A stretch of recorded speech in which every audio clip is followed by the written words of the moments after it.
I go the hustle day by day till I get my own paper. You know it this. I go the hustle. Apostle will hear of this. You know it this. I go the hustle.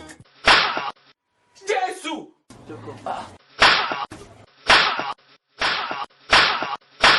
Funka! Apostle will hear of this. I will tell Apostle about this. This is what you want to use your life for.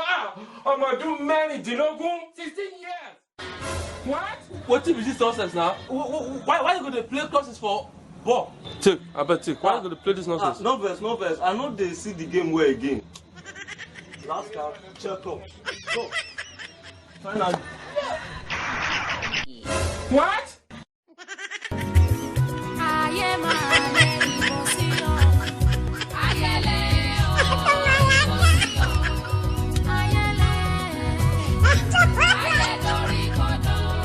Bros, where Agbaragba shrine for this area? What?